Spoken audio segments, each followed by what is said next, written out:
ሰላምና ጤና ባላችሁበት ቦታ ሁሉ ይብዛ። የተወደዳችሁ የያሮስ ሁለት ቤተሰቦቻችን ውድ ኦርቶዶክሳውያን እንዴት አላችሁ? እንዴት ቆያችሁ? እንዴት ሰነበታችሁ? በቀጥታ እንግዲህ ወደ መረጃችን እናመራለን። በዛሬ መረጃችን አንድ አሳዛኝ ዜና እንግዲህ ሰምተናል።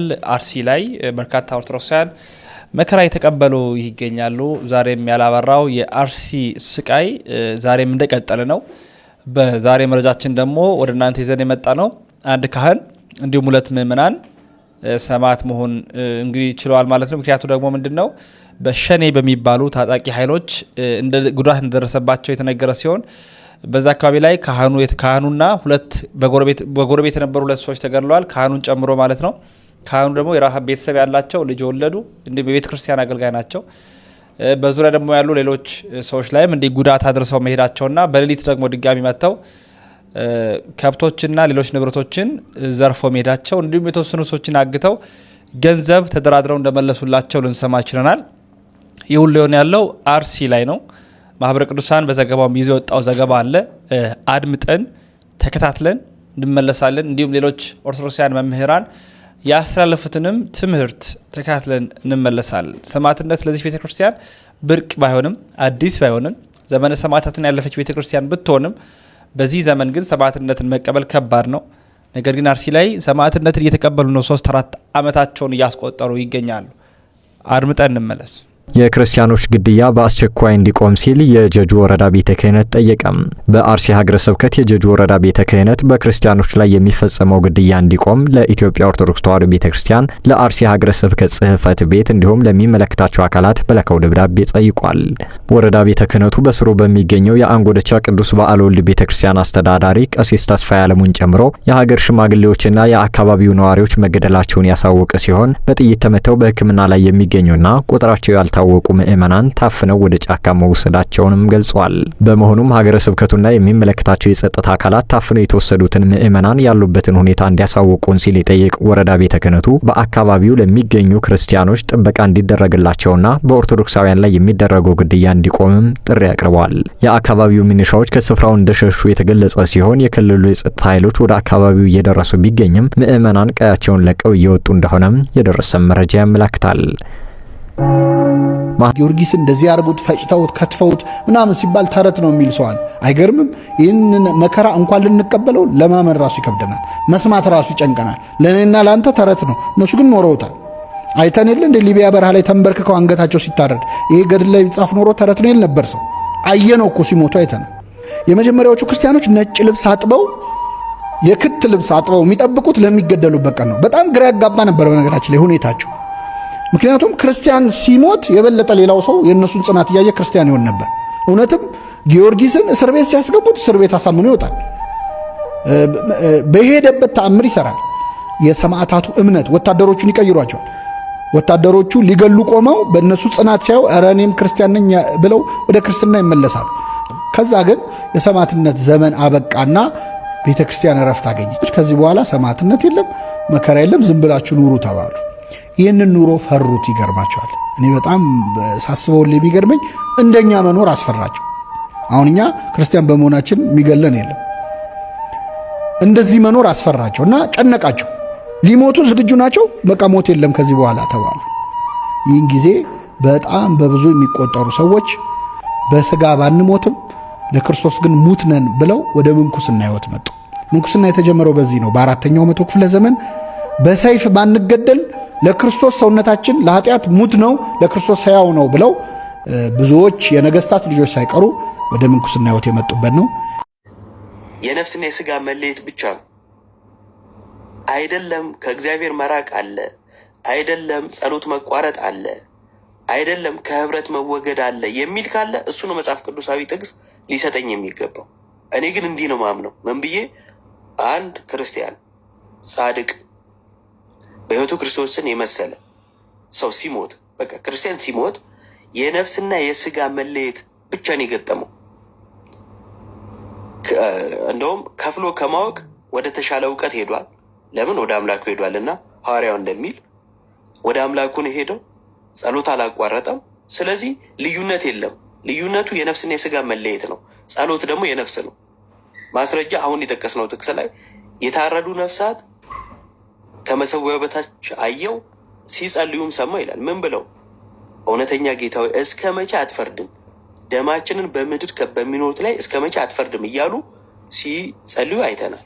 ስለዚህ የመጣው ለውጥ የነፍስና የስጋ መለየት ብቻ ስለሆነ አይ ጸሎት ተቋርጧል፣ ስለ ሌሎች ሲሆን ጸሎት ተቋርጧል የምትሉ ካላችሁ መታችሁ ማስረጃ ልትሰጡን የሚገባው እናንተ ናችሁ።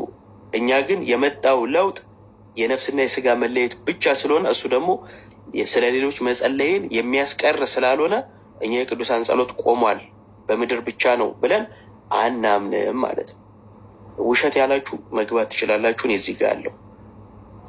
ዳጊ ከሰራልን መቀጠል ትችላለህ፣ ካልሰራልን ሌላ ሰው ይግባ። አሁን ይሰማል? እኔ እንጃ ኔትወርክ እኔ አላውቅም ምን እንደሆነ ሆኖም አያውቅም። ይሰማል አሁን? አዎ። አይ ይኸውልህ እኔ ነገርኩ መጀመሪያም ነገር ያለው ስገባ ያን ያህል ስለ መጽሐፍ ቅዱስ እውቀት ኑሮኝ አይደለም፣ ግን ደግሞ ይህንን ነገር ማወቅ ስለምፈልግ ነው። ላይክ ማወቅ እንድታስተምረኝ ስለፈለግኩ ነው እንጂ ላይክ መሞገትም እንትን ማለትም ፈልጌ አይደለም። ይሄ ነገር ነው ከመጽሐፍ ቅዱስ ላይ ተጽፏል አልተጻፈም፣ አለ የለም፣ ካለም እንድታሳየኝ ገብቷል። ላይክ ለዛ ነው የጠየቁ እንጂ እንትን አይደለም፣ ለመሞገትም አይደለም። ቅድም መሞገት አንተ በፈለግከው በጠየቅከው ምናምን ስላልከኝ ነው። ላይክ እሱን ለማወቅ ነው እና ጨርሻለሁ። እናመሰግናለን መተህ ስለጠየቅ። እኛም ልናብራራ የምንገድደው የሚኖርብን አራ አላጠፋም፣ አካሄድ ነው ያወራሁት እንጂ አላጠፋም። እናመሰግናለን። እና ልናብራራ የሚገባው ከመጽሐፍ ቅዱስ ያገኘነውን እውነት እና ምናምነውን ነው። እና እናንተም መታችሁ ስትጠይቁን የእኛን እምነት ለመስማት አንድ የእኛን እምነት ከመጽሐፍ ቅዱስ የተጣላ የተጋጨ ነው ብላችሁ ካመናችሁ ደግሞ ከተጋጨ የመጽሐፍ ቅዱስ ሀሳብ ጋር እያነጻጸራችሁ ልታሳዩ። ያ ካልሆነ ግን እኔ ስለማላምን የለም ማለት ነው የሚሆን አይነት ከሆነ እኔ አልከራከርም። እሱ ያንተ እምነት ነው፣ እንደተመቸህ እመን። ምክንያቱም ክርስትና ግዴታ አይደለም፣ ነፃ ፍቃድ አለው። የመረጥከውን ተከተላለህ። አይደለም እኛ እዚህ ጋር ያለን ሰዎች ይቅርና ክርስቶስ ሞቶልህ ሲያበቃ ብትወድ ተከተለኝ ነው ያለው። ሞቼልሃለሁ ግዴታ ነው አይደለም ያለው። ስለዚህ እኛም እምነታችንን በግዴታ ሳይሆን በውዴታ ነው ልናስተምር ልናሳይ የሚገባው። ዋናው ነጥብ ግን ምንድን ነው? የቅዱሳን ምልጃ ብለን ስናምን ከምን አንጻር ነው የምናምነው የሚለውን አሳይተናል። ይሄን ትምህርት የሚጋጭ የመጽሐፍ ቅዱስ ጥቅስ ካለ እኛ ያነሳ ነው ያልሆነ ፍቺም ከሆነ እንዳላችሁትም ውሸት ከሆነ ገብታችሁ ይሄው ውሸታችሁ ይሄ ነው፣ መጽሐፍ ግን የሚያስተምረው ይሄን ነው ብላችሁ ማሳየት ትችላላችሁ። እኛም እዚህ ያለን።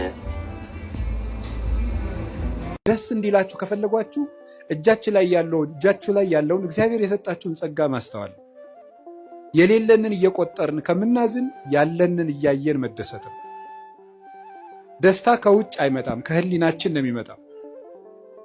አንዱ የምናባክነው በጣም እያባከን ነው ያልነው ነገር አካላችን፣ አይምሯችን።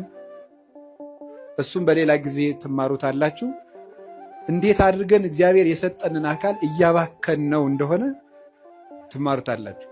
እኔ ግን ዛሬ መናገር የፈለግኩት ስለ ጊዜ ነው። እግዚአብሔር ጊዜ ሰጥቶናል። ጊዜ በእግዚአብሔር ዘንድ ምንድን ነው? ጊዜ ፍጡር ነው፣ እንደምታውቁት መለኪያ ነው። እግዚአብሔር ያለ ጊዜ ነው የኖረው። ዘመን ሳይፈጠር እግዚአብሔር ነበረ። ጊዜ ፍጡር ነው። በቤተ ክርስቲያን አስተምሮ የመጀመሪያ ሰዓት ትባላለች።